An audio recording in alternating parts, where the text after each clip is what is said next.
morning, Westeros. And welcome to our Morning Throners podcast. I'm Nelson.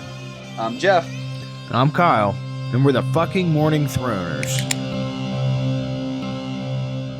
And welcome back to another episode of your favorite Song of Ice and Fire podcast. We are your Morning Throners, and we got Sansa 6 on deck. Gentlemen, how are we doing? Never had a bad day in my life. Love that. Stop. Kyle, what do you think of the chapter? Bored to tears, man. Right? This one was a shit one, and it's like it's been so long since we saw Lysa or whatever. That was fine.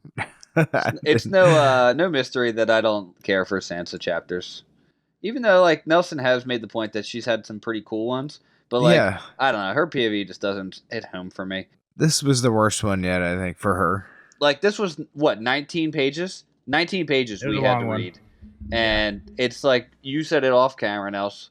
A lot of pages for not a lot of density. Yeah, not that dense. Exactly. Well, I don't think this was even her fault, though. Really, like a lot of what was happening to her was just like a bunch of bullshit that I don't care about or whatever, right? Like it's Lysa being real weird and over the top with Peter, then being a bitch to her. Yeah, I don't know. It's really strange. Like I don't have any connection to Lysa, I guess, and she's really a unique individual or whatever, right? Like I think you were saying this a second ago. She kind of sucks. How about that? Yeah, like we already saw her. She's not a character you were waiting on seeing again. Yeah. So it's like she just sucks. So let's just get into it then. Let's just get into it. Well, it kind of had a promising start, right? Like that was kind of cool. Right? They're coming into the island. Like we get we experience a new place. And then, like I said, then it just kind of derails with what's-her-face, Lysa. Yeah. Did you enjoy learning about where Baelish grew up?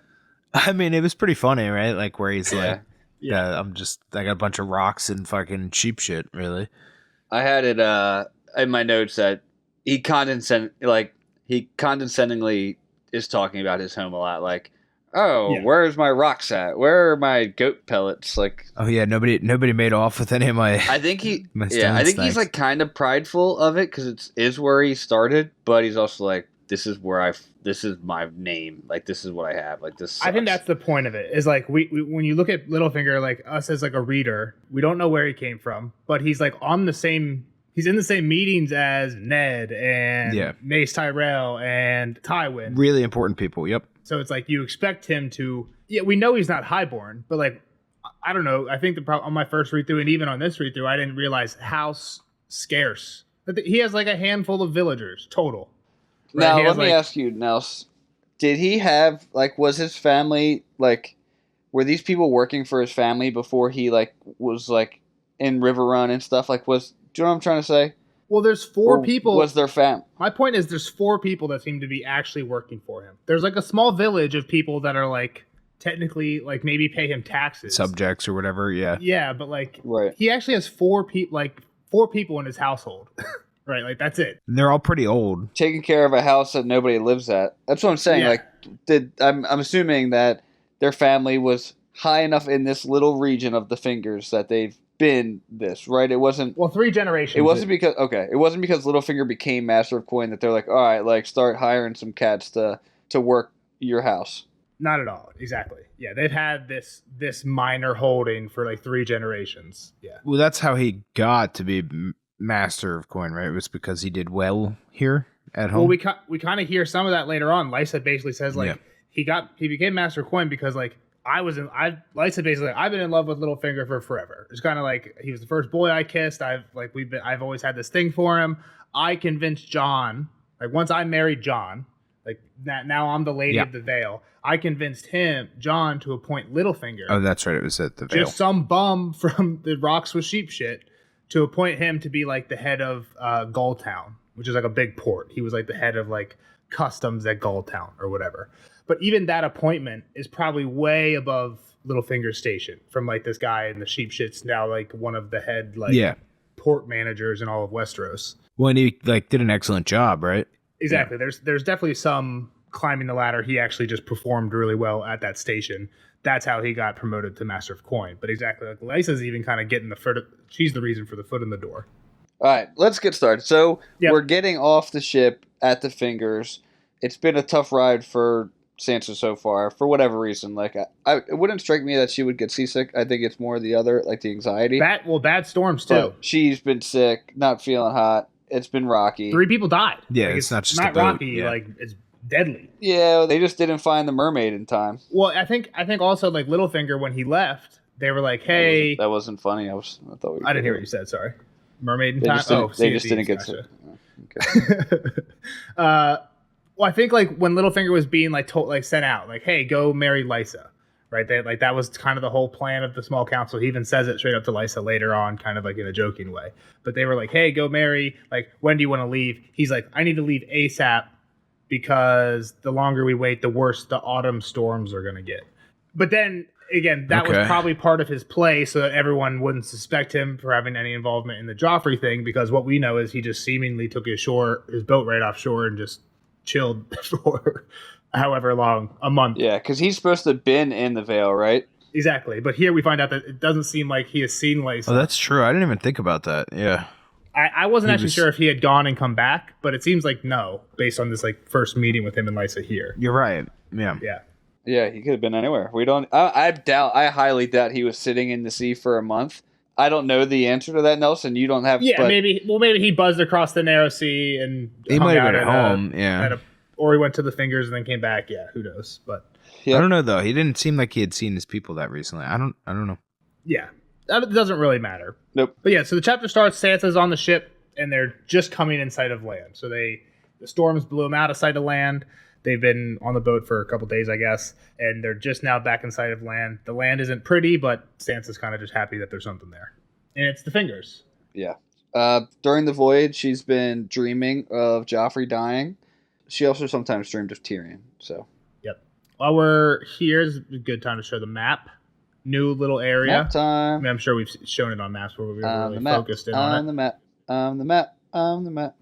All right. So here we go. Where we are, somewhere in the Fingers. I'm not actually sure exactly where Littlefinger's house is. Zoom in there. There's got to be a castle. I don't think it gets a name, right? It's not even on the map. But these are the Fingers. Get in there. It's definitely. Wait, isn't he called Littlefinger because he comes from the littlest finger? So it's probably on one of these 2 fingers. Coldwater.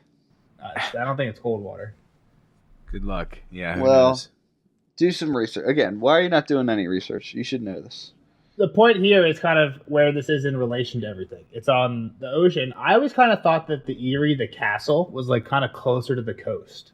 Like they're not close to Lysa's house. It doesn't seem like they're that close to like Lysa's house. It's gonna take a little while. I also didn't realize he was from beyond her like the Eyrie, right? Like I kind of thought he was south in a different spot, but yeah, okay, yeah.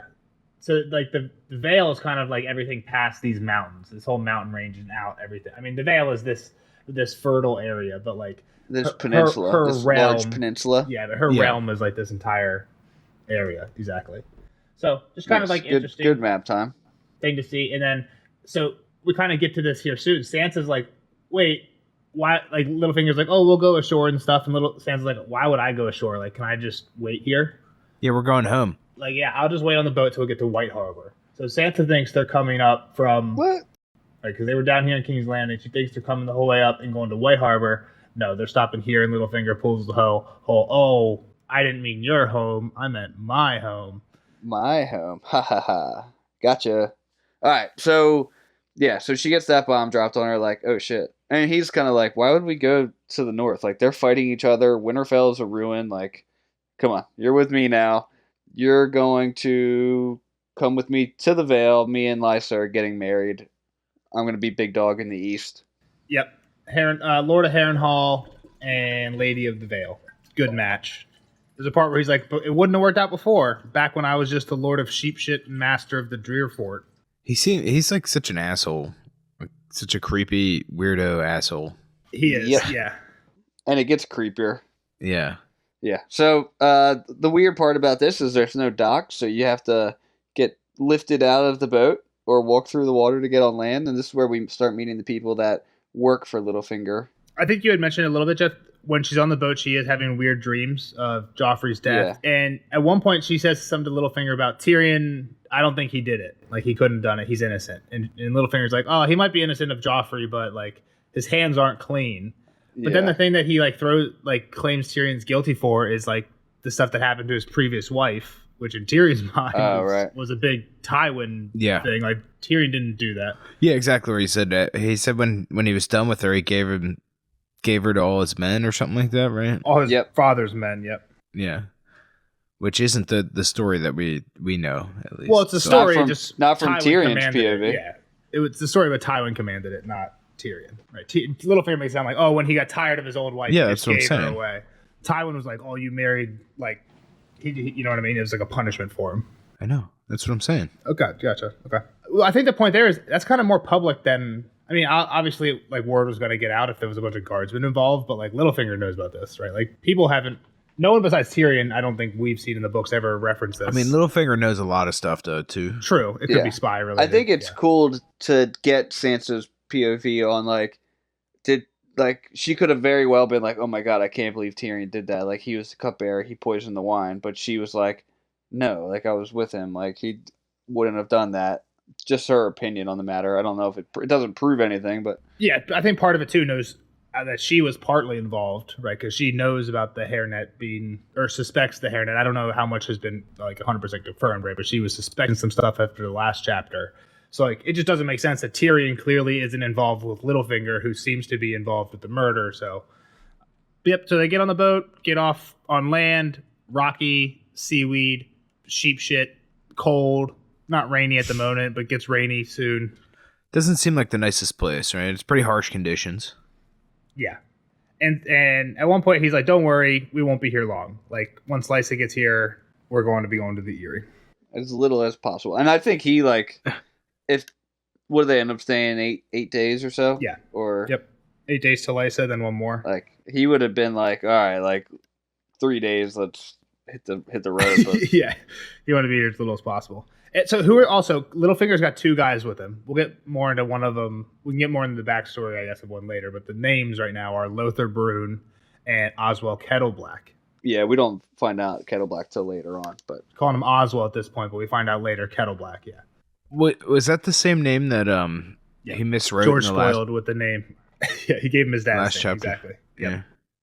Yeah. So they get there and we start meeting some of these of Littlefinger's 4 people. There's 5 people here, but one of them's like a baby because the one lady is a little promiscuous. Callie or whatever her name is. Is she pregnant too? Kaylee, the promiscuous one.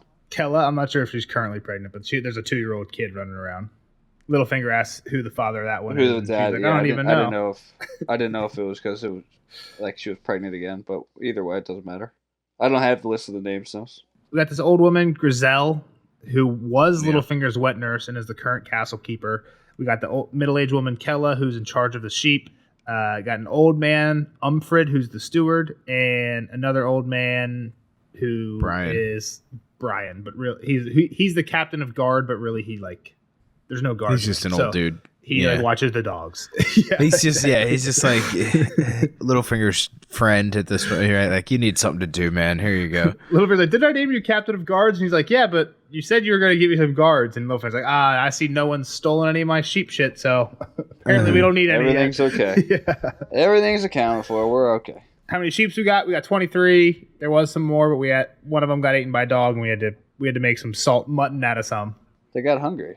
Well, and this goes to what you were talking about. Like, he's like, my vast herds of sheep, and then it's 20 some sheep, right? Like, 23, he really doesn't have that much going for him here. Like, this is a pretty small situation and operation. You know, this castle is just like a tower, right? We didn't really go into the description of the outside of it, but I think it's just one tower. That's it. It's called a flint tower. Yeah. And then here's the description of the inside. Within, the tower seemed even smaller. An open stone stair wound round the inside wall from undercroft to roof. Each floor was but a single room. The servants lived and slept in the kitchen at ground level, sharing the space with a huge brindled mastiff and a half-dozen sheepdogs. Above that was a modest hall, and higher still the bedchamber. There were no windows, but air slits were embedded in the outer wall at intervals along the curve of the stair. Above the hearth hung a broken longsword and battered oaken shield, its paint cracked and flaking. So yeah, one tower. That's brutal. 3 too. floors. Can you imagine no windows? Like, it's gotta be dark as shit, dank in there. I get it. I get it. Why you don't want, like, if you were attacked, people to like throw a torch through the window, but it's brutal. Climb through the window. Climb through the window. That's true. Yeah. What I was thinking too, though, is like you got one tower, and you have the staircase going around the outside wall. So like, there's no like door in between like the second floor and the first floor. There's no like way to have it. Oh yeah, the way I you see just it, walk up the steps, right? Open stone stair round the inside wall. The inside, yeah, on the inside of this, it's basically just one big circle. The outside. You just said the outside wall. My bad. It's one big circle. My point is, there's no like trap door.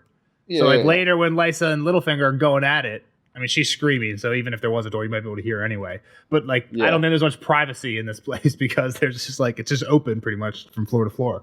At least where the staircase is. What? There's a handful of people staying there. Like it's there's got like 20 cats. At some point, they're just kind of sleeping wherever, but sleeping with the dog. But all right. So there was a shield. There's a shield call out. Nels, do you want to give the history on the shield? Exactly. So there's a sigil that Sansa doesn't recognize, a gray stone head with fiery eyes on a light green field. And Sansa's like, what the hell is this? And Littlefinger kind of explains, my great-grandfather was born in Bravos and came to the Vale as a sellsword in the hire of House Corbray. So for some reason, House Corbray was buying sellswords, hired Littlefinger's great-grandfather.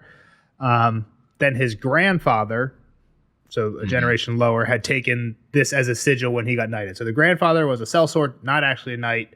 His son, I guess, grown up in Westeros, became a knight in time, got knighted, and he took the Titan of Bravos' head as a sigil.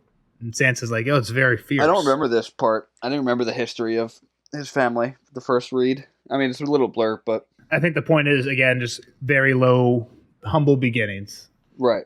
His grandfather was just the first one knighted, kind of like Davos level. It's never mentioned that Littlefinger looks Bravosy, you know? That's true. I guess he got a couple of generations to get married in. Yeah, maybe some moms were Andal people or... Yeah, I mean, after 3 generations, he's, not even 12% Bravosy now? I'm not doing that math. Cut it in half every time. 50, 25, 12 and a half. Assuming his patriarch keeps getting married to Westerosi women. But yeah. Also, I don't know if Bravos has a distinct look. I feel like they're kind of I guess they just painted hair and stuff like that. Well, Bravos, I don't know if we know much about it, but I feel like it's more of a mix than some of the other free cities. That's all I'll say for now.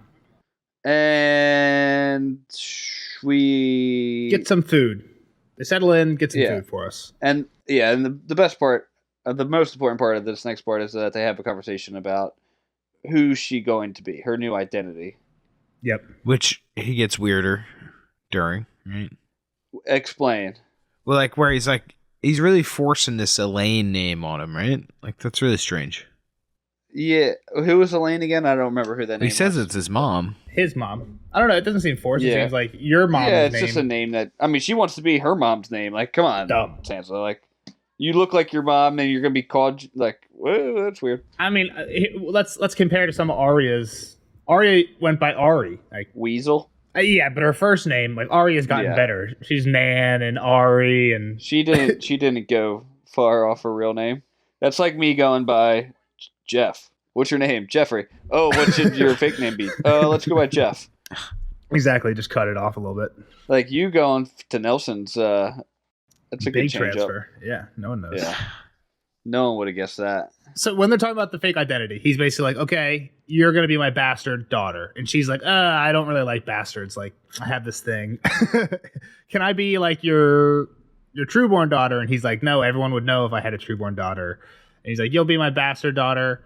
At one point, she's like, what about a trueborn daughter of like one of your knights who's dead? And he's like, no, people will ask questions about your history. Like, no one asks questions about bastards. Like, it's kind of like rude to talk about. He knew her backstory before going into this. Like, he rattles it off really quick. I guess that's what I'm getting at. The mom's backstory for sure. I think the name is less like, I don't think it really matters. The name, it could have been Beth if like because it seems, and maybe he's lying about it being his mom's name, but it seems like kind of genuine, like off the cuff. She's like my mom, and he's like, that is stupid, but like my mom would be fine. Like, let's go with another girl's name. My mom, okay. I don't hate that idea, but I'm not sure. Well, it's actually weirder because he says he doesn't even know about her until recently. Why would she be named after his mom? That's a good point. I don't know. He told the wench about his mom, and I think the one creepy part here is he does like give her like creepy eyes over his wine. There's like a quote about. I think he just to his defense, he's just like always creepy eyeing though. Like When's he not creepy eyeing? And I thought that line is like kind of like before they talk about her fake identity, and I thought that was more creepy before I read the fake identity. It's right after he gives her some wine. I don't have it quote for quote. She notices him looking at her weirdly as he is drinking his own wine, but couldn't tell what the look meant. That's what my notes say. But I thought it's definitely a creepy line. But on my second, like once I read the fake identity talk, I'm like, I think he's kind of just like looking at her, being like, okay, what do we have to work with here? You know what I mean? Like kind of coming up with. He was studying her over his own goblet, his bright green eyes full of, was it amusement or something else? Sansa was not certain. Exactly. Yeah. So when I first read that, I'm like, he's just like, I think he's just a fan of himself. I'm like, what a creep. I don't see that here. Well, at that point, when I read it the first time, I was like when I was reading it and I got to that line, I'm like, wow, he's being super creepy here. But then I kept reading and I'm like, you know what? Maybe that look was just him trying to be like, all right, we got to come up with something. You know what I mean? Like kind of studying. He's already came up with it. No, this is my take. I think he's just such a big fan of himself. Like he's realizing that he thinks he's super smart. I've just landed. Sansa's here with me. I've got this whole fake identity plan. Like I say this because he gets into like how you play the game, right? And like he's like, I'm the biggest player. I'm LeBron in this realm, and so I think that's how he's like because of like the amusement thing. Like he's like, I'm the shit. But yeah, here we go. Yeah, I'm ready. Here's my next plan. Right, my next move. Always scheming. Yeah. So and then he kind of talks about as we get into the game talk. He's like, yeah, your dad, nice guy, sucked at the game. Yeah. Before that, he does say the backstory on your mom is she was just like a daughter of a merchant from Bravos. I met her in Goldtown, and she died giving birth to you. End of story. So we gave you over to the faith. He also puts this like you were turned over to the faith in her backstory because he says like anytime someone starts asking you about stuff, you can quote the Bible. Bores people, bore the shit out of people. Start saying some religious shit. Nobody wants to stop talking to someone as faster than when they start talking about religious shit. Exactly. Yeah. So yeah, then we get into Ned. Ned sucks at playing the game. Your dad stunk. Are you gonna stink too, or are you gonna learn from me? Everyone's either pieces or players. And Sam's like, "Am I a piece?" And he's like, "Yeah, but don't worry. Everyone starts off as a piece, even those who think themselves players." Then he rips into Cersei a little bit here. Cersei, for one, she thinks herself sly, but in truth, she is utterly predictable. Her strength rests on her beauty, birth, and riches. Only the first of those is truly her own, and it will soon desert her. I pity her then. She wants power, but has no notion what to do with it when she gets it. Everyone wants something, Elaine, and when you know what a man wants, you know who he is and how to move him. Yep.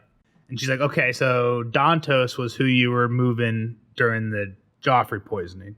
And he's like, he was a wine sink with legs. So you can't trust him with anything important. Yeah, no way was he going to get to kill him, right? I guess that makes sense. Yeah, like you expect me to send that fucking idiot to kill him? Like that was a job way too big for him. So sometimes, like, I don't know how much we could trust about Littlefinger, though, because, like, I don't know. It just seems like too many people are involved. That's my problem with some of this. And like I said, like, I think I told you a few times that like some of this poisoning stuff is still up in the air, but it seems like we get a pretty concise answer by the end of this chapter. I think a lot of people don't trust everything like that we're supposedly are told of, right? Yeah, I mean, I think that plays into like his eyes and his amusement is like one, he knows like Sansa at this stage of being a piece is like pretty gullible. Oh, for sure. Yeah, you can give her whatever. So she's like, okay, well, if not Dantos, then who did it? Who was like the actual poisoner? And she's like, do you have other pieces? And he's like, yeah, well, look at this shit, you idiot. I like the line too. He's like, do you have other pieces in King's Landing? He's like, well, you won't find anyone, not a single person with a mockingbird on their chest. That doesn't mean I'm friendless. And then he's like, hey, Oswald, get up here. Yeah. Do you know this guy? Check this out, you idiot. Yeah, like don't you look at him. Look real close at him, pretty much. And she's like, no, I don't know him. And he's like, well, you might know my sons. And then that's when it kicks in. Yeah, finally. Yeah. Playing corn, you get corn. They must look alike. Look alike, yeah. Got the grin and just like the three sons. And Littlefinger's like, so what's more dangerous, a dagger brandished by an enemy or a hidden one put to your back by someone you never see? And then he gives her like this little exposition dump. When the imp sent off her guards, the queen had Sir Lancel hire sellswords for her. Lancel found the Kettleblacks, which delighted your little lord husband, since the lads were in his pay through his man Bronn. But it was me who told Oswald to get his sons to King's Landing when I learned Bronn was looking for swords. 3 hidden daggers, Elaine, now perfectly placed. 2.5. 2.5, maybe. Now 2.5.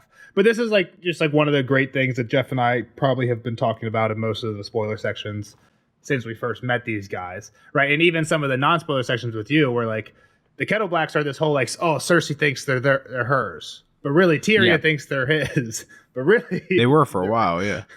Well, but really, they're probably just reporting everything to Littlefinger. I mean, it's like he's one step ahead, right? I guess like that's the whole point here. Like, yeah. He planted the first, yeah. He's playing. I guess it works. Chess. Well, like how it's kind of like how Tyrion had Lancel, like as the inside man for Cersei. Like that's these 3 are the inside men for Tyrion and Cersei to Littlefinger. Yeah, but yeah, kind of like Jeff said, 2.5. Osmond. So, well, Sansa guesses it was Osmond then. He was next to the king the whole time, like all night. And he's like, no, they're too treacherous to be part of the scheme. And since Osmond became a Kingsguard, he's getting harder to control. Even the White Cloak does something to a man, even a man like him. Interesting, because it doesn't seem like that at all last Yeah, he was still an arrogant asshole or didn't really care, it seemed like, He did not seem to be taking it seriously. Yep. We got to see him more, till I'll give you my judgment.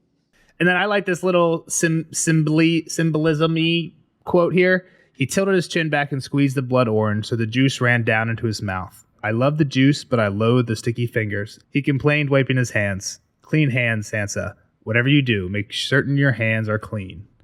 So, again, he's kind of just like, kind of like similar to this whole Joffrey thing. He fucking thinks he's so sweet still, though. I mean, he is so smart. Like I'm so smart. Like, you just follow me. I'm the best. To be fair, he's pretty good. He's pretty good. Seems like he's the mastermind behind the whole Joffrey thing. And when Joffrey's dead, everyone thinks he's in the Vale. That's some clean fingers. You know what I mean? Yeah. Like, I'm sure there's a little bit of a paper trail, but he killed Dantos. Sansa's gone. I mean, but the way he's talking about it, though, like, he's so fucking... He's insufferable. There's a little bit of mustache twirling, like evil villain giving his whole plot line. Yeah, for sure. For sure. It's definitely him. That's what I'm saying. Insufferable, yeah. He's got pretty good alibis, though. Like, again, this is the second chapter he's been in for a long time, right? Yeah, that's true. Yep. So he's been behind the curtain a lot. Yep. So then we start getting into, okay, so then who could have done it? The murder. Who did it? If it wasn't them, he's like, well, did anybody touch your hairnet throughout the night? And Sansa's like, no, it couldn't have been. And then here's the bomb drop. Da da da. Who touched Sansa's hair, Kyle? Old lady. Old lady Olenna. Yep. Did she? Did that happen in chapter? Yeah. I probably could have had the quote, but she did. It was right when it was a cocktail hour. You do look quite exquisite, child, Lady Olenna, Tyrell told Sansa when she tottered up to them in a cloth of gold gown that must have weighed more than she did. The wind has been at your hair, though. The little old woman reached up and fussed at the loose strands, tucking them back into place and straightening Sansa's hairnet. I was very sorry to hear about your losses, she said as she tugged and fiddled. Yep. Exactly. So, again, I think it's pretty rock solid. I feel like there's not much, like, I don't know. I guess I'll say one of the theories about this is that Littlefinger, because the way he asked Sansa this, she's like, who did it? And he's like, well, who touched your hair? So the theory is he's just going to run with whoever Sansa says. But she's already thrown out. Like, why not run with Oz? Yeah, exactly. Kind of just like play off whatever she says. But it makes what Littlefinger says makes a lot of sense. So I think it also like could go. I think it could also just be the truth. I just think it's one of the things to take with a grain of salt. He definitely the way he asked it left. Like, he kind of, everything he does is very measured, right? And to leave his hands clean. And so, like, the way he even asks it, like, he didn't say anything. Exactly. I never told anybody you did it. Exactly. Maybe that's why. The other thing is, like, if he's just doing the psychic thing, though, then, like, when Sansa's like, oh, so Osmond did it, why not be like, yep, perfect, exactly. You know what I mean? Like, who cares? Why do this whole thing? So yeah, I don't know. Yeah. He seems like he's bragging, too. So, like, he's telling the truth, but in this backhanded way, right? Like I said, though, he's saying stuff without saying anything. So, yep. But then we start kind of getting into, okay, well, why would Olenna be part of it? Sansa's like, wait, like, she's so nice, like, because Joffrey's a piece of shit, right? That's really the answer. Exactly. Yep. Yeah. I really like as we go back into, like, he talks about the rumors that he's planted along, like, how he got Olenna on board, I think was pretty genius. Yeah. And we kind of like, it's like Inception, really. Pretty much. Yeah, exactly. And it's kind of like, also goes in line with last chapter when Jaime's talking to Loras. Loras said, like, yeah, it was Littlefinger's idea for the Renly's armor thing, right? Like, yeah, Garland did it, but it was Littlefinger's idea. So we know that, like, he was working. I mean, we knew he was working with them already, but I think it was kind of like a refresher. But exactly, like, when he was sent on behalf of the Small Council to propose the Joffrey Marjorie wedding after Renly's death. So he goes there and basically he praises it, and like, when they ask about Joffrey, he praises Joffrey, but he has his men spread rumors so that word would get back to Lady Olenna. He knew she was smart enough to basically put 2 and 2 together that, okay, if we have a cruel king, my granddaughter, and then he also explains how he kind of did some work to get Loras in the Kingsguard. Once you have those 3 things, it's just a matter of time till you have Loras becoming a Kingslayer, and that's not good for our family, right, in general. Like, Marjorie's going to be getting hurt, then Loras becomes a Kingslayer. Bad news all around. Yeah, he'll see it happening. He'll have to do something. So, yeah, exactly. And basically the thing is, Olenna thinks that she needs a king. Mace has insisted that Marjorie's going to be queen, which means they need a king, but they don't need Joffrey. Exactly. Tommen solves the thing. Dun, dun, dun. Also, kind of cool how he plants the seed of let's get Littlefinger in the Kingsguard is Loras in the Kingsguard. Littlefinger is talking about, he has people talking about a lot how the one Kingsguard, Preston Greenfield, had just died in the riot. So basically, there's an opening, right? Yeah. A lot of talk about that. There's a seat, and who better to protect? Yeah, and he's playing all the singers to sing songs of all these heroic Kingsguard from the past. Ryan Webb, exactly. Mirror Shield, Dragon Knight. Well, and then he's like, there's even another level where it's like, it's one less person this guy has to marry off. It's one less wife he has to find for someone in his situation, which again, like you said, kind of hints to the whole him and Renly thing. Yep, he's gay. Yeah, so and just never want to have 3 sons. Just too many sons to marry off. Yep. He's 2 more away from a basketball team, so. So he's pretty much like, yeah, this was bound to work, right? Like, I'm so smart. Look at this plan. It was fail proof, and it was so complex. Yep. I'm a genius. Yep. In the right place, a harp is as dangerous as a sword, and yet Sansa felt safe here. So I don't want to get too far into it because again, I feel like it's kind of flirting with spoiler territory, even though I feel like most of it's kind of out on the table at this point. But again, I think one of the issues with it being like Littlefinger and Tyrell together there's a few things. One, Loras and Mace keep harping on Marjorie's also drinking this wine.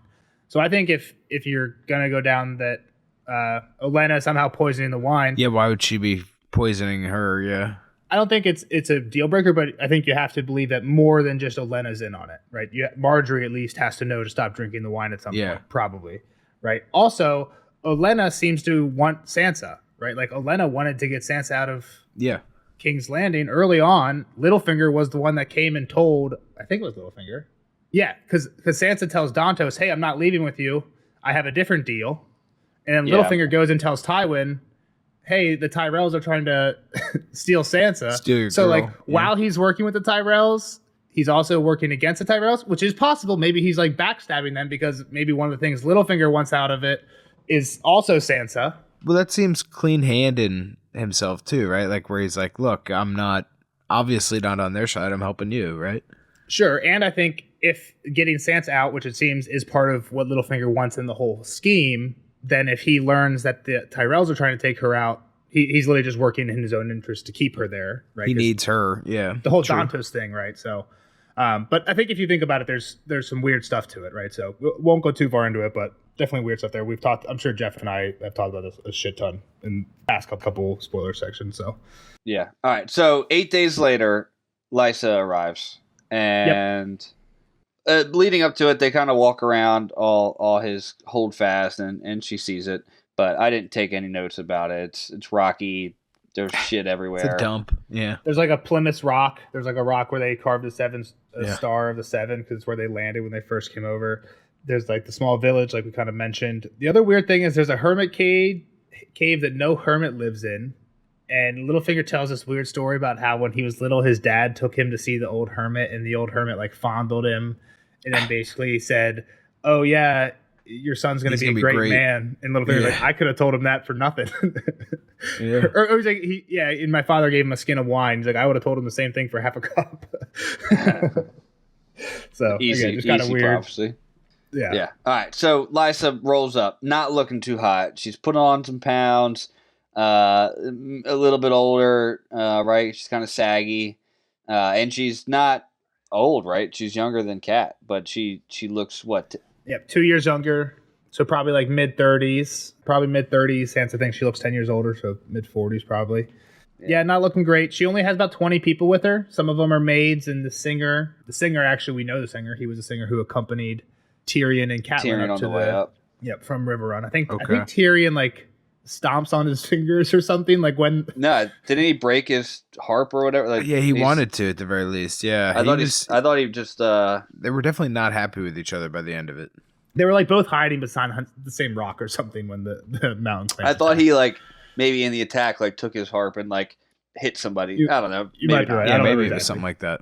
Used it as a weapon. Yeah, but it's same cat. So that's who the singer is. Marillion. Yep. So they meet. Littlefinger's like, this is my bastard daughter. Lysa not happy about that. Well, what's interesting is Lysa isn't in on anything at this point. Right? She doesn't actually know. She's actually upset here. I didn't think she was gonna know by the end of the chapter. Gotcha. Like we were gonna keep it a secret. It was kind of strange when he comes down. He's like, "Hey, your aunt wants to talk to you. She knows." Like, yeah. Like I was like, I didn't realize that was part of the plan. I thought this was always Littlefinger's secret kind of thing. You know, it's a little strange. She didn't. I don't know. I thought Lysa's been privy to a lot of info. You would I would assume. Like, it just seems like yeah, exactly. But I think this kind of proves that Littlefinger probably runs like a Manhattan-style project where each person only knows about what they need to know. Lysa didn't need to know anything about this until now. So now is when she learns. Compartmentalize. Right? Okay. It's kind of how I see some of that working. You just want to say compartmentalize. You said that, not me. Yeah, but that's what you wanted me to say. You baited him. Right, it was all ploy. Yeah, so at first she's not happy about the daughter. But basically, he's like, I want to marry you. And she doesn't. She's happy all over again. Doesn't last for. She knew, right? Like, she was coming to marry him always. Yeah, exactly. She brought a septon so they can do it right now. Yeah. She came prepared. She's ready to go. So, like, I think I thought this was going to be tough, like, for him to convince her. But, like, she has been, like, dying for this moment for all of her life, pretty much. This was, like, the most easiest thing to do for him was to go convince her to marry him. Yeah, which we haven't heard anything from her. It sounded like she was like staying in the Vale. Like I assume she didn't come down from the Eyrie even, but here she is. I don't just think like out riding around. But for this, like I don't think she would either. Too, like she was like, "No, I'm chilling," and like she's like, "All these people are at my doorstep, like trying to marry me. Like I hate them. And then, we need to get this done right away." All the people are trying to marry me, and they're trying to get me involved in the war. Right? This guy Bronjon keeps demanding that I call the banners and join the war, but she's like you guys said, just staying at it. I'm in my high tower. Fuck you. I don't care about what else is going on in the rest of the world, pretty much. She's like, I dreamed of you. He's like, I dreamed of you too. All right, let's get married. And Littlefinger's he wants to do the public thing. He's like, there's benefits to public marriage. Everyone will see it. She's like, nope, we're doing it right now. And he's like, all right, fine. It benefits him. There's benefits to him having the public marriage. Like, For sure. I mean, I guess as soon as she tells everyone, it doesn't really matter though, right? People aren't going to believe it when you're sitting right next to her and she's saying we're married. You know what I mean? Like, I mean, there's always that claim that nobody saw the marriage, right? Like that's kind of where he's at, I guess. Gotcha. I'm just saying, Littlefinger has a lot more to gain from getting married in the Vale than Lysa does. For sure, that's why he's pushing for it. Yeah, exactly. She doesn't care. Lysa's already had a big fancy wedding. Like she doesn't give a fuck. She wants to scream tonight. She does. She makes that clear. So they get married. They have the feast, modest feast outside, kind of chill. They're dancing, really, and singing some songs. Mm-hmm. People ask Sansa to dance, and then they get to the bedding. Bedding time, and there's not a whole lot of girls there. So, well, even Lysa's getting stripped by her own like knights, right? Yeah. It's got to be kind of weird. Well, who else would do it? Like normally. Just like cousins and stuff. Like I don't know. I feel like that's weird. Well, like let's think about like a normal marriage. Like let's think about the Tully if the red wedding had gone smooth. Like, that's a good bedding. That bedding went well, right? There would have been like other families there, like non-relative or workers. Exactly. The Tully men did the Frey woman, and the Frey women did the Tully man. We only have Aarons here, so like the 12 Aarons who spend every day with Lysa are now stripping Lysa. And the maids, it's not as weird. They're doing Littlefinger, but you're right. It's weird that there's only 3 of them, and they involve Sansa, which is weird because the story is they should all think Sansa is his daughter. Yeah. It is good though that Littlefinger keeps his hands off Sansa, I guess, during this, because it says like when they get Littlefinger like naked in bed, like all the 3 maids, their clothes are all fucked up, and like he's been fondling them back. He was fighting back on the way up for sure. Yeah, and that's his daughter. Like I don't know. I feel like that's like if there's anyone that was like, okay, like you stay in the hall, like it could have been. Well, he said not. Sansa says not her. She didn't get fondled. She just got smiled at along the way. Still weird. Yeah, it's still real awkward to be around. I feel like they could have left her at the table if he wanted to, but he wanted this weird chance to look at her. Yep. So they go to the 3rd floor. Yep. Then it's rainy. Then it gets rainy, so everyone has to come in to the 2nd floor. Like, at least they could have stayed outside. Now they're literally right below. Sansa's going crazy. Back out. Sansa goes back out. She's not listening to it. Yep. She's sitting in the rain. She thinks about her own wedding. It's Forrest Gump. Forrest Gump's teacher. Yeah. Your mother sure cares about your education. Yeah, I know what you're doing. So yeah, she goes outside. She thinks about her own wedding with Tyrion, how he had said like, "Oh, in the dark, I could be as good as the Knight of Flowers," and she thinks that was a lie. Then she gets onto this. Sandor said a dog can smell lies, and everyone in King's Landing's liars. And then she's like, "Oh, I wonder what happened to Sandor." Kind of funny because he's chilling with Arya, right? So I hope this kind of sticks with her, right? Like she's like, they're all liars, everybody's lying. Like hopefully she realizes like not to trust Littlefinger too much. Right? Yeah, like because old Sansa definitely would have. I guess is kind of where I'm at, and I don't know. He's being so weird, and then Lysa's even being weird about it at the end. Like I think she even kind of says something like fishy. We'll get there. I feel like even in that Lysa conversation though, like Sansa's kind of playing her cards like close to her chest. Like even like I feel like to your point is she is learning. Like even family don't just spill it all. Yeah. I mean, she's been fucked over pretty big. Well, yeah, and thankfully she knows Lysa. Like she doesn't really know Lysa that well, right? Like this isn't strong family connection. I thought it was interesting that Lysa. I mean, I guess she didn't really care, but like we know that she looks like Kat, and she has her auburn hair right now. That Sansa looks like Kat? She does care. She says you look too much like Kat. It's one of the things Lysa says to her. But not when she arrived, is what I was saying. Yeah, she didn't notice it. She was maybe too excited to see Lysa or to see Peter, but like no thought. Maybe again, we don't get her POV, so maybe she was like, why does this girl look like she doesn't look like Peter? But probably just not much going on up there. Yeah. So she comes back in. Everyone's drunk. Like it's like the party had happened. People are making out. Merlin's playing some songs to himself. It's like a middle school makeout party in the basement. Yeah, someone's puking in the corner. Diddling, filling playing each other Seventh Heaven and 7 Minutes in Heaven and spinning the bottle. Yep. And Sansa goes and finds a dog. She goes to curl. That's me at a party. Exactly. You go curl up next to the dog. And Marillion comes over and gets super creepy super quick. The dog. Yeah, he shot. Interesting dog. Kind of like growls at him, and he kicks him away. I wonder. The dog can sense a lie, right? Like I feel like that's definitely a callback to the dogs are great. Joseph character. Well, it's like all the other. Oh, a dog can sense a lie. It's a good point. I wasn't thinking of that. I was thinking like all the other Starks seem to have these like wolves that are like growling when protective. Yeah, that's fair. But it's a good point to call back to like 2 paragraphs before. Yeah, a dog can smell a lie. So yeah, Marillion gives him a swat. Gets way too creepy, handsy. And she's like, I'll tell Littlefinger. And he's like, it doesn't matter. I have more pull. It seems like what he's saying. I have more pull with Lysa than Littlefinger does because Robert loves my music so much. That's definitely what he's saying. He's like, I have pull. Like, you got to go along with this. You think just because, Littlefinger just married her, that anything's going to happen? Like, no. Yeah. But then, luckily, Lothar Broom comes up, saves her, cuts. He's an alright guy, yeah. Cuts him. She thinks for a second that it's the Hound, but obviously it's not. That can't happen. She doesn't sleep well that night. Weird dreams about Joffrey's dying, clawing out his throat. It turns into Robb. Yeah, it was a wild one. Then more dreams of Tyrion getting into bed with her on their wedding night, but it turns into the Hound saying, like, give me a song. And then she wakes up next to the old dog, and she's like, I wish you were a lady. Anything on the dream, Kyle? I mean, not really. It was like all just seem like all the stuff she's been going through to me. But. Yeah, I'm not. I didn't have anything super specific on either. It's a weird dream for sure, though. All right, so the next morning, Sansa gets woken up. Who wakes her up? Does Lothar wake her up again? Grizzle, old lady. Yep. And they're like, yo, you got to come up to Littlefinger. He wants to talk to you. And Lysa's still in the bed. And they're like, yo, all right, she knows. We got to talk some more about the game we're playing with you.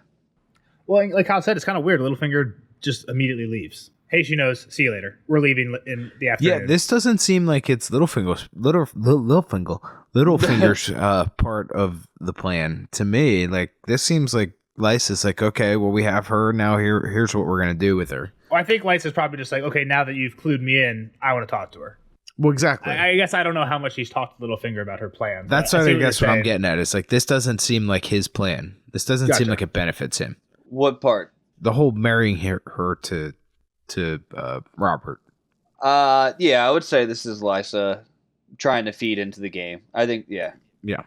Okay. Yeah, so we just motoring through the combo. You got to darken your hair. You look too much like your sister, like my sister. Yeah, there's not much. Like your mom. Again, some mention of the old stuff. Cat took Blackfish. Ever since that happened, the Mountain Clansmen have been more hostile. Which we've heard about.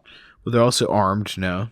Exactly. I think it's probably more related to that than to, they know that Blackfish isn't here. I mean, Blackfish is cool, but like the one night is doing that a whole deal and not making not leading decisions for the Mountain Clans. Exactly. Yeah. She talks about Tyrion, how much her husband sucks. Don't worry, your husband's gonna die though. Yeah, and don't worry, my husband sucked too. Like you think you had it bad. Like I had to marry this old guy whose breath stank. Yeah, we get a little insight into that marriage, right? Like that was a whole big plot point. It did suck for Lysa, for sure. That marriage. Yeah, but we didn't really realize, like we didn't know that. Like John Aaron was always kind of presented as this like good man and everything. Like we didn't really know how bad her perspective was. Yeah. Yeah, from Ned and Rob's point of view. Well, it's interesting because even from this point of view, it's not like he's a bad man. It's just obviously not like if you're in her shoes, not what you want. Not ideal for what was she? How young? 15? Stinky breath man. Yeah, like probably 20s. Yeah, or you're probably be right, 15, 20s. Young or old teenager. Yeah. So again, it's not like we say he's a good. Like I still think he's a good man. It's not like he was beating her or anything. But yeah, like 15, 20 to like probably 60 to 70-year-old. Like, not what you want. So. Understandable where Lysa's coming from. Also, she gets into it too. Like she blames him. He had old, weak seed, which is why she had lost 5 children. Like that's got to put a toll on your mental. That's a mental torture. Traumatic for sure. Yeah, and body. I don't know. I would assume. Well, for sure. Depending on at what point. Yeah, for sure. Just having that many kids, but the losing them is. I'm saying why she's probably impacts why she's a little. Because even Kat, if we remember back to Game of Thrones, when Kat first met her, or when Kat is going to meet her, Blackfish is like, "This is not your sister the last one you knew." Like she's gone through some shit now. Yeah. So. And it explains why she cares so much, cares for Robin in the kind of like a bubble wrap kind of way. Way too protective, yeah. We get like a little refresher on that. He had friends. She when she's proposing the marriage, like, it'll be good for him to have companions again. Like he did have these 2 friends, but they were too rough, so I just send them away. Had to get them out of here. Like what are these cats doing? Just playing tag. Reminds me of the Little Giants. Do you ever watch the Little Giants, the movie? Yeah, that's where they do the rat. The center. I think it's Rad Tad Simpson walks up and like. Well, doesn't the center snap the ball and then take the ball and quarterback touches it? That's the annexation of Puerto Rico. That's the name of their play. That was the play. Yeah, I'll find Rad Tad Simpson for you. I think that was his name. You can put it in. But keep going. Continue on. By the end, they're pretty much just talking about Robert. He's sickly, but yeah, you can marry him. And you should be obedient. It'll be excellent. It'll be great. Yeah, you just need to listen to everything he says, and yeah, and really, it's like, you're not a partner in this. This is just fucking Joffrey all over again. Yeah, she shits on her hard. She's like, you are Stark, and Starks are proud, but Winterfell's gone, so you're really a beggar. Remember that. She sucks. What the fuck? Yeah. So. Yeah, Sansa out of the frying pan into the fryer. We kind of saw the writing on the wall last Sansa chapter, but And again, it's like, which would you rather have? Like, obviously, this isn't great for her, but it's better than being like actually physically beaten by Maren Trey and stuff every day. So lesser of two evils. I don't know. I feel like. Yeah, but it still is so shitty. I think the big thing is getting away from Joffrey, right? Like, anything could have happened with Joffrey. Now he's dead for sure. Which, like, if she was still there, like, she's on trial. So, like, I'm away from Joffrey. Thank God. Like, fine, he's relatively dreams, safe. Like, that's fair. Yeah, it's better than. Like, that's probably the worst spot. Like, in her mind, it's like being anywhere near the Lannisters. That's what I'm saying. Like, even if all this goes exactly like, not how Sansa plans, but how, like, say how Lysa wants. Okay, what happened to Sansa? She moves to the Eyrie and lives out her life as Lady of the Eyrie. Like, she's still in the top 1%. You know what I mean? Like, not that she wasn't in the top 1% with Joffrey, but with Joffrey, she's getting beat, probably eventually sexually abused, right? Like, when Joffrey gets a little older. So she already was. Yeah, I mean. Well, yeah, for sure. Shirt off or whatever. But you know what I mean, like more direct from Joffrey. Yeah, so again, not a great spot for Sansa, but I think she's been in worse spots. But we'll see what happens next for her. Kyle, any other thoughts before we let you go and get on the spoilers? I don't know. Like I said, I think this part of the plan is going to give Littlefinger some pause, and it might cause some contention. But who knows? Maybe I'm reading too much into it. Contention in the newlyweds. Yeah, I mean. He seemed too into all that marriage, like everything he's doing is a game or whatever, right? Like well, I think it seems like he doesn't make moves that don't have reasons that don't benefit him. Exactly. So why did we get Sansa out of King's Landing? Was it really to have her marry? No. And that's what I'm saying. It's like it doesn't feel like that is big enough for him, and like Lysa as well, like him to just go, okay, I'll go marry her. Like, I mean, sure, he's got to come up here, but at the same time, like this can't be the end game, right? It's like, okay, now I'm just married to Lysa. We did skim over some, like we went kind of quick through the Lysa part. There's not a ton there, but in there is a part where she does say, I'm going to name him Lord Protector. And I don't think we know what that title means, but like she does basically say, like, I'll be granting him permission to kind of like be in charge of the Vale. So in terms of the why involve Lysa, I think that I know that's a decent but what I'm reason. saying though is like I feel like that still isn't the end game for Littlefinger. To be in charge of the Vale. Like I feel like he's still trying to maneuver. Yeah, gotcha. Yeah, he's getting titles to like ante up each one. It seems like to like, Master Coin, to Lord of Harrenhal, to Protector of the Vale. And just go straight along with her, like, okay, we have to do it right now. Let's get married, and like him be like, okay, whatever, you're right, yeah, let's do it.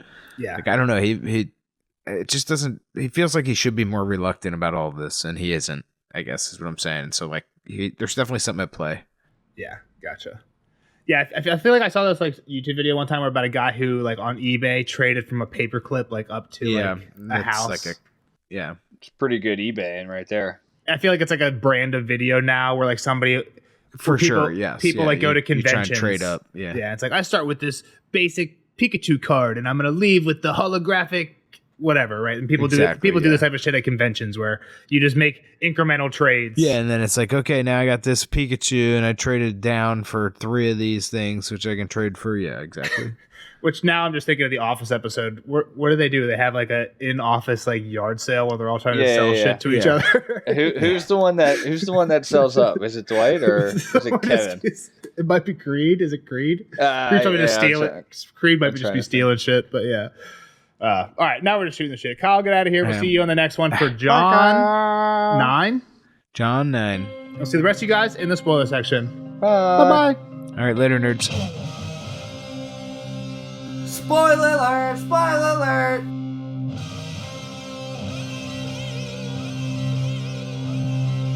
Spoiler alert! Spoiler alert! Bye, Kyle. Bye, Kyle. Thanks for hanging out with us. See you on the next one for John 9. Now, on to the spoiler section. Jeff, what we got? All right. So the only thing that I really thought about during this whole time was that, like, all right, Lysa didn't know about Sansa coming on board, and that's because Littlefinger had it in his plans to kill Lysa after they get married, so he becomes Protector of the Vale, and then marry Sansa to then also become, like, he's just kind of knocking down a kingdom at a time, basically. Well, I think what you're saying is in line with Kyle's prediction, kind of. Kyle's prediction was kind of I don't even know if it was a prediction, but he was kind of on the right track. He's basically saying this is Lysa's plan. He's still leveling up. Well, yeah, he's leveling up, but also he was saying Sansa marrying Robin is a Lysa plan. He was basically saying Littlefinger isn't going to want that, which is pretty much true. It isn't really the reason he pushes Lysa out the moon door, but I am after rereading, I'm kind of getting the vibe that he does not intend to. He doesn't care about Lysa. He doesn't care. Well, I think he actively plans on killing her relatively soon. Agreed. Maybe his plans got sped up a little bit, but yeah. He knew she wasn't hanging out. Yeah. She wasn't not long for the world. His wife for too long. Yeah, exactly. 100% agree. One thing I had, Osmond poisoned Joff. I was kind of maybe throwing this out last time, is like, could this be a real theory? I think it's interesting that what did I say last time? Osmond cuts Meryn off when he's listing the people who were on the dais at the time the chalice was there. He stops him at the High Septon and says like, "Oh, the High Septon did it. He's too holy by half." And here, the one thing Sansa says is, "Oh, so it was Osmond who poisoned him. He was with the king all night during the wedding." Right. So he was one of the King's Guard who was probably supposed to be like not on a door or whatever. He was sitting right there. So again, maybe that makes more sense why Osmond would cut him off if we are going down the route of, was it actually Olenna? Because you're saying it was him. Well, yeah, it was him, not Olenna. I think Olenna probably makes the most sense, just because everything Littlefinger says here kind of makes too much sense for it to not be Olenna. But then to your point, I think it makes too much sense too. But then to your point, there's definitely questions of how did it actually get set up? Like, what was the agreement? Because he definitely stabs her in the back when she tries to get Sansa out. Does she know? Like, at this point, Joffrey's dead. Sansa's gone. Olenna has to know it was Littlefinger who took Sansa, because she knows Littlefinger was the other person that did the poisoning with me. That might have been part of the deal, though, too. Like, hey, I'll set up the poison, but I get Sansa as part of it. I get Sansa, yeah. And then Olenna comes to King's Landing and tries to steal Sansa anyway. And then that's what I'm saying. Like, Sansa seems a contention point for me. The other thing is, they might not have had the. It's weird. They might not have had the kill Joffrey plan completely locked in once she got there. Maybe. I mean, when she gets there, that's kind of when the marriage is sealed in, and as soon as Littlefinger gets back, I think that's kind of when Sansa gets the hairnet from Dantos. So it seems like something's locked in at that point. Maybe Olenna thought she was a better player of the game at that point. And and she can just pull one. She can agree to this with Littlefinger, but then pull one over on him. Like, once it's in motion, it's in motion. It's too late. Maybe. Maybe they didn't really have like. Maybe they didn't have, because like obviously Sansa wasn't meant to marry Tyrion at this point, so that's what maybe I was gonna say. Littlefinger was just kind of holding pat right now. That's what I was going to say, is a big point against the other theory, right? The other theory I have is that Tyrion is the goal of the poison, because Sansa is the main thing we care about, and we need Sansa to be unmarried. So that's why we're going to kill Tyrion. It happened to luck out that Tyrion gets accused of the person that actually died, but the real goal was Tyrion. However, like I said, Olenna shows up in King's Landing, Dantos gets the hairnet. That's all before Sansa's marrying Tyrion, right? So at that point, like if there's a plan in motion at that point, it can't be kill Tyrion, because there's no reason to kill Tyrion. That's not quite true. Right. Just because Littlefinger there's reasons he wants to kill Tyrion anyway. Tyrion knows Littlefinger kind of set him up with a dagger. So like I think Tyrion has kind of like even thought a few times like, I have to get revenge on Littlefinger. So he wouldn't be sad if Tyrion died. Yeah, but I don't think it's enough to do this whole convoluted hairnet poisoning plan. Yeah, I don't agree. I don't either. I think to me is like there's just too many people involved no matter what you do. I think Osmond would be the cleanest, but I don't think it's very likely. I was more hot on it last chapter. After rereading this one, I'm less hot on it. I definitely think Olenna wanting to kill Joffrey it makes sense. It makes sense, and I think it carries a lot of weight, even to more than like, let's kill Tyrion so that Sansa isn't wed to him anymore. 100%. And I think a main point of evidence to Joffrey being the goal is, like I said, Olenna and Littlefinger are together at Highgarden. They come back to King's Landing together, and then immediately Dantos gives Sansa the hairnet, right? So it seems like, okay, they came up with this plan, they got to King's Landing, put the plan in motion, at that point, Tyrion and Sansa aren't a thing. So, like, what is the plan at that point? Why are we giving Sansa hair nets? Who we're going to kill? So I think that's a big point to Joffrey. Just again, like, if you're going to get, who do you want to get caught with a smoking gun? Not me, not you. Let's pin it. Maybe it was supposed to be pinned on Sansa. But that doesn't make sense for Littlefinger because he obviously wants Sansa. That's what I'm saying. There's a lot of stuff that doesn't make sense. So I hope we get more explanation on it. It'll be the first chapter of Winds of Winter. I don't think we'll ever learn anything else. Who's Lothar Brune? Is he somebody else, or he's just a Littlefinger guy? He's just like a Littlefinger crony. I think it's pretty much the extent of his persona at this point. Okay. So there's a part towards the end in that like Lysa conversation where she kind of goes on like a weird like, men say poison's a woman's weapon, but it's not dishonorable to use poison. But she says like a woman's goal is to protect your children. So nothing's dishonorable. I think her argument is basically nothing's dishonorable if you're acting in the service to protect your children. But along those lines, she's saying like talking about poison. It kind of comes off as if she's trying to console Sansa. Like, oh, Sansa, don't feel guilty about using poison. But really, she's talking about her own poisoning. She's talking about her own poisoning, exactly. She poisoned Jon to, in her mind, protect Robert from being fostered somewhere. Kyle's not on that at all, right? Like I don't think so. Yeah, that's a big piece. When do we learn that? End of this book, right before she gets pushed out the moon door. Oh, she's like, I killed Jon for you, yada, yada, yada. Yeah, something like that, yeah. That's why I slipped Jon the poison. Yeah, yeah, exactly. I put the tears in his drink. All right, out the door you go. I think along those lines, there's the part, I think I read the quote where Littlefinger has the blood orange, and he's literally squeezing the blood orange juice, which would look like blood, into his mouth. And then he tells Sansa, like, I love the juice, but I hate the sticky fingers. Then later, at the end of the chapter, Lysa's eating honey. Yeah. So there's a part where it mentions like it's on her lips, and she has it all over, her fingers. So like Littlefinger keeps his hands clean. Lysa gets her hands dirty, like I for didn't him. pick up on that. I was looking up some stuff because I was a little light on spoilers, and I was kind of going down some rabbit holes of like a lot of fruit symbolism throughout this whole chapter. I don't know enough about. I don't write any of it down. I don't know enough about fruit symbolism to get into any of it. But like some of them were kind of interesting. Like I guess like some of them was like pomegranate seeds. I guess represent marriage. Interesting.